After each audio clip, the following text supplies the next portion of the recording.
J'adore me lever et allumer ma télévision pour regarder les émissions Fix and Flip. C'est génial de voir comment une maison abandonnée et en ruine peut être transformée en un chef-d'œuvre qui apporte un changement bienvenu dans n'importe quel quartier. Je pense qu'il est bon que quelqu'un vienne faire des choses qui améliorent une communauté. Ces émissions sont apparues un peu partout, j'en ai compté au moins 8 dans ma région. Je sais que cela s'explique en partie par la popularité de ce concept compte tenu du climat immobilier actuel. Il y a beaucoup de choses dont nous pouvons bénéficier lorsque nous les regardons.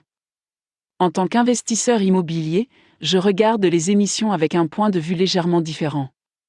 Je me demande dans quelle mesure ces émissions révèlent avec précision les difficultés qu'un investisseur en immobilier doit surmonter pour être rentable.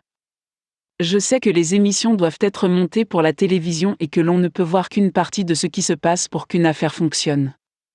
Les parties qu'ils montrent se concentrent presque exclusivement sur les rénovations. Mais il y a beaucoup plus que la simple rénovation dans la réparation et la transformation d'un bien immobilier. Je ne critique pas les émissions. Je veux juste soulever quelques points que je remarque quand je les regarde. 1. L'accent n'est jamais mis sur l'argent. Il semblerait que les émissions décrivent la recherche d'une propriété, son achat, sa réparation et sa vente.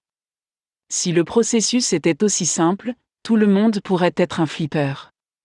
Mais la réalité est que le problème majeur dans le flipping est l'argent.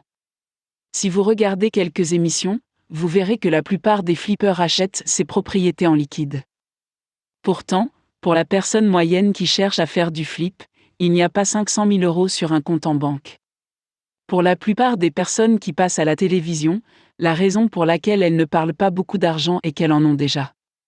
Si vous voulez entrer dans leur monde, vous devrez résoudre le problème de l'argent. Vous ne pouvez pas vendre des propriétés sans le sou. 2. Le bénéfice final affiché lors de la vente est un bénéfice brut, et non un bénéfice net. En moyenne, vous pouvez espérer gagner 25 000 à 30 000 € par transaction, une fois toutes vos dépenses payées. Vous pouvez ajouter certains coûts moyens, mais si vous pouvez atteindre la moyenne, soyez en reconnaissant. 3. Il n'est pas toujours facile de vendre la maison terminée, contrairement au programme de flip populaire, à moins que vous ne puissiez offrir votre propriété au prix du marché ou en dessous, elle peut rester en place pendant un certain temps. Vous ne voulez pas trop améliorer la propriété, mais vous avez besoin d'une marge dans le prix pour vous décharger. Regardez et apprenez. Ensuite, lisez, étudiez et retournez cette maison.